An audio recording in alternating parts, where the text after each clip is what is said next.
அதாவது நண்பர் ஒருத்தர் கேட்டிருந்தாரு, இந்த எதிர்மறையான எண்ணங்கள், அந்த மாதிரி கெட்ட எண்ணங்கள், தீய சிந்தனைகள் இதுல இருந்து எப்படி வெளிவர்றது, அதெல்லாம் சரி பண்ணலாமா, அதை பத்தி ஒரு வீடியோ போடுங்க அப்படின்னு கேட்டிருந்தாரு. அதாவது எதிர்மறை எண்ணங்கள் அப்படிங்கிறது வந்து என்னன்னா, ஒவ்வொருத்தவங்களுக்கும் ஒவ்வொரு மாதிரி இருக்கும். இப்போ நீங்க சாமியை வழிபடுறீங்க அப்படின்னா அந்த சாமியை வழிபடாம வைக்கிறதே ஒரு எதிர்மறை எண்ணங்கள் தான். ஓகேவா? ஒரு நம்பிக்கை இல்லாத ஒரு பேச்சு, இந்த சாமியை நம்புனா நடக்கும், ஆனா நம்ம நம்பிக்கை வைக்க முடியாத அளவுக்கு வர்றதே ஒரு எதிர்மறை எண்ணங்கள் தான். இன்னொன்று ஒருத்தர் இந்த கெட்ட எண்ணங்கள், கெட்ட பழக்க வழக்கங்கள், இப்போ குடி பழக்கத்துக்கு அடிமையாக இருக்குது, இந்த மாதிரியான பழக்க வழக்கங்கள், அந்த மாதிரி கெட்ட எண்ணங்கள் இருக்கிறது வந்து அவங்களுக்கு வந்து அது ஒரு குறைபாடு தான். இந்த சாமி வழிபட தகுதியற்றவர்கள் தான் இந்த மாதிரி இதுலேருந்து எப்படி வெளிப்பட்டு வர்றது அப்படிங்கிறதுக்கு என்றானது முழு நேர பக்தியில் இருந்தால் மட்டும்தான் இந்த இது வந்து கொஞ்சம் கொஞ்சம் வெளியேற முடியும். இன்னொன்று பயம். நீங்கள் கும்புற சாமிக்கு பயந்தாலே எதுக்கு நீங்கள் இதை பண்ண போகிறீங்க? அப்போ நீ வணங்குற சாமிக்கு நீ பணியலை, அப்போ பணிஞ்சு நடந்தால் உன் தெய்வம் வந்து உன்னை பாதுகாக்கும். பணியலைன்னா அந்த தெய்வமே உன்னை எதிர்த்து சாப்பிடணும்னா எதிர்த்து உன்னைய வந்து கீழே சாய்ச்சி வச்சிடும். அப்போ எந்த தெய்வத்தை நீ வழிபடுறையோ அந்த தெய்வத்துக்கு உண்டான பூஜைகள் நடைமுறைகள் படி நீ சுத்தமான முறையில் இருந்தால் பூஜை பண்ணும்.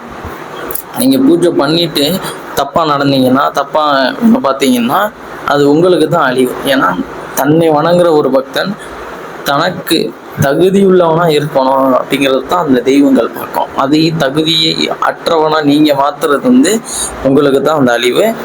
நீங்கள் ஒரு மரலாடிய கூட இருக்கலாம். இந்த பிரச்சனை வந்து உங்களுக்கு வந்து குறி பார்க்கறது, குறி சொல்கிறதுலேருந்து உங்களுக்கு ரொம்ப நீங்கள் சொல்கிறது பலிக்காது.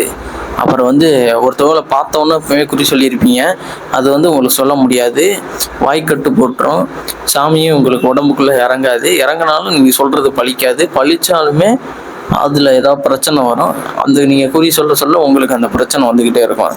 இல்லை வேறு ஏதாவது தொழில் முடக்கம், இந்த மாதிரியான பிரச்சனைகள். சரியான ஒரு சின்ன பையனாக இருந்தாலும் சரி, பெரிய பையனாக இருந்தாலும் சரி, தன்னை வணங்குற சாமியை வணங்கும்போது, அதுவும் குறிப்பாக பெண் தெய்வத்தோட ஆண் தெய்வங்களுக்கு வந்து கரெக்டான சரியான முறையில் இருக்கணும். அதேமாதிரி பெண் தெய்வங்களும் சரிதான். ஆனால் இருந்தாலும் இந்த ஆண் தெய்வங்கள் மரலாடிகளாக இருக்கிறவங்க வந்து மிக கவனமாக இருக்க வேணும். இந்த மாதிரியான எதிர்மறை எண்ணங்கள்லேருந்து நீங்கள் விடுபடணும் அப்படிங்கிறதுக்கு ஒரே வழி, நீங்கள் அந்த சாமியை வந்து நேர்பார்வையில் வச்சுக்கிட்டாலே போதும். இந்த டாலர் போட்டுக்கிறது, அப்புறம் வந்து இந்த திருநீர் அடிக்கடி பூசுறது, அப்புறம் வந்து ஃபோனில் வந்து சாமி படத்தை வந்து அதிகமாக வைங்க. அதாவது ஃபோனை ஓப்பன் பண்ணாலே அந்த சாமி படம். ஏன்னா பெரும்பாலும் இப்போ எல்லாருமே செல்ஃபோன் மையத்துக்கு போயிட்டோம். அதாவது இன்டர்நெட், இணையதளம், அந்த மாதிரி இதில் கூட நம்மளுக்கு வந்து தப்பான தகவல்கள் பரிமாறப்படும். அப்படிங்கும்போது அந்தந்த இடத்துல நீங்கள் சாமியை பற்றியானதை வச்சுக்கணும். இப்போ நம்ம ஒரு வலைதளத்துக்குள்ளே போகிறோம், இப்போ இன்ஸ்டாகிராம், யூடியூப்பு, இந்த மாதிரி ஏதாவது ஒரு இணையதளத்துக்கு போகிறோம்னா அங்கே வந்து நம்ம சாமியை பற்றியான ஒரு பதிவை வந்து பார்த்து வைங்க. அதாவது சப்ஸ்கிரைப் பண்ணி வைக்கிறது, ஃபாலோ பண்ணி வைக்கிறது, இந்த மாதிரியானது வந்து நீங்கள் பண்ணி வச்சிங்கன்னா நம்ம உள்ளேக்கில் போகும்போது அந்த வழியிலேயே போயிடும். அப்போ தப்பான ஒரு இது வராது. அதே போல் இந்த குடிக்கிறவங்க இவங்களுக்கெல்லாம் என்னென்னா, இந்த ஒரு கோயிலுக்கு போய் இந்த கயிறு கட்டுறது, இல்லைன்னா இந்த கோயிலில் போய் சத்தியம் பண்ணிட்டு வந்துடுறது, இந்த மாதிரியானது கூட பண்ணலாம். பண்ணிவிட்டு அதுக்கப்புறம் அந்த தெய்வத்துக்கு நீங்கள் பயந்தீங்கன்னா அதுக்கப்புறம் உங்களுக்கு சரியாயிடும் கொஞ்சம் கொஞ்சமாக. இல்லைன்னா பெரும்பாலும் குறைக்கிறவங்க என்ன பண்ணுவாங்கன்னா, ஒரு நாளைக்கு இப்போ 2 வாட்டி தப்பு பண்ணாங்கன்னா அதை ஒரு வாட்டியாக மாற்றணும். ஒரு வாட்டியை தப்பு பண்ணுறத அதை பாதியாக மாற்றி அப்படியே கொஞ்சம் கொஞ்சமாக குறைக்கணும். இப்போ நான் வந்து தொடர்ச்சியாக குடிச்சிக்கிட்டே இருந்தேங்க, ஒரு வாரமாக குடிச்சிக்கிட்டே இருந்தேன். அப்போ அந்த ஒரு வாரம் 7 நாளுங்கிறத 3 நாள் 4 நாளாக மாற்றுங்க. அந்த 4 நாளாக 3 நாளாக மாற்றுங்க. அந்த 3 நாளாக 2 நாளாக மாற்றி 2 ஒன்றா மாற்றி அப்படியே கொஞ்சம் கொஞ்சமாக குறைச்சி விட்டோம்னு நினச்சா விட்டுறலாம். அந்த எந்த பழக்கத்தில் கெட்ட பழக்கத்தில் இருந்தாலும் அதை வந்து குறைக்க ஒரே இதை விட்டால் உங்களால் விட முடியாது. அதை கொஞ்சம் கொஞ்சமாக குறைச்சி இது பண்ணிடணும். அதே மாதிரி கெட்ட எண்ணங்கள் அப்படி வருதுன்னா அந்த எண்ணங்களை வந்து மறக்கிறதுக்கு என்ன பண்ணணும்னா, எந்த நிலையில் இருந்தாலும் சரி, ஒரு நிமிடம் கண்ணை மூடி நீங்கள் வணங்குற தெய்வத்தை நினச்சி பாருங்கள். நினச்சி பார்த்துட்டு அந்த தெய்வம் நம்மளுக்கு என்ன செஞ்சிருச்சு, இனிமேல் என்ன செய்ய போகுது, இனிமேல் செஞ்சால் இனிமேல் நம்ம இப்படி இருந்தால் தான் செய்யும் அப்படிங்கிற ஒரு நம்பிக்கை அப்படி வச்சிட்டிங்கனாலே அது வந்து நம்ம கான்ஃபிடென்ட், அதாவது நம்பிக்கை இருந்தாலே போதும். அது உங்களை வந்து வலுப்படுத்தி கொண்டு வந்துடும்.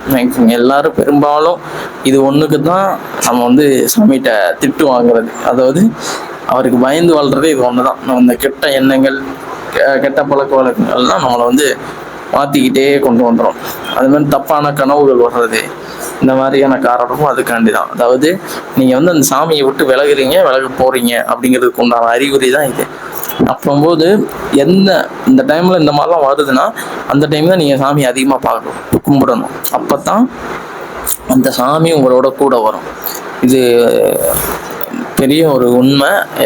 எல்லாருக்குமே இது வந்து பெரும்பாலும் தெரியாது. ஏன்னா பெரும்பாலும் தெரியறதுக்கு வாய்ப்பு கிடையாது. இப்போ நம்மளுக்கு தெரிஞ்சதுனால உங்களுக்கு சொல்லிக்கிட்டு இருக்கோம். இப்போ வந்து நம்ம அந்த மாதிரி இருந்தது கிடையாது. இருக்கிறவங்களுக்கு இது வந்து ஒருத்தர் கேட்டிருந்தாரு, இப்போ உங்களுக்கு என்ன பழக்க வழக்கம் இருக்குன்னு நம்மளுக்கு தெரியாது. ஒவ்வொருத்தவங்களுக்கும் ஒவ்வொரு பழக்க வழக்கம் இருக்கும். அதாவது மண்ணாசை, பெண்ணாசை, பொன்னாசை, இந்த 3 ஆசை இருந்தாலே அவனுக்கு அழிவு தான். ஓகே, இந்த 3 ஆசையை திறந்தாதான் அவன் ஒரு மரலாடியாக இருக்க வாய்ப்பு இருக்குது. மரலாடியாக இருந்தாலுமே அந்த வாக்குங்கிறதுக்கு உண்டான அதிகாரம் வந்து இதெல்லாம் இல்லாதவங்களுக்கு தான் அந்த அதிகாரத்தை வந்து இந்த சாமி வந்து கொடுக்கும். அப்படிங்கும்போது அதை வச்சிருக்கிறவங்க வந்து மிகவும் கவனமாக அதை வந்து வச்சுருந்தீங்கன்னா கடைசி வரைக்கும் அந்த தெய்வம் வந்து கூட இருக்கும். இதில் உங்களுக்கு வேறு எதுவும் தகவல் வேணும், அதாவது தெளிவாக இதையும் கொஞ்சம் வேறு குறிப்பிட்ட ஒரு பழக்க வழக்கத்துக்கு சொல்லுங்கள் அப்படிங்கும்போது அதுக்குண்டான தகுதியான பதில் இருந்தால் கண்டிப்பாக அடுத்த வீடியோவில் அதை பற்றி போடுறேன். அதே மாதிரி உங்களுக்கு தெய்வங்களை பற்றியான எந்த ஒரு கேள்விகளாக இருந்தாலும் நம்ம பதிவில் வைங்க. கண்டிப்பாக அதுக்கு உண்டான பதிலை வந்து இந்த நம்ம கருப்பன் பெருமை யூடியூப் சேனல் மூலமாக நான் உங்களுக்கு தெரியப்படுத்துகிற மிக்க மகிழ்ச்சி அடைகிறேன். நன்றி.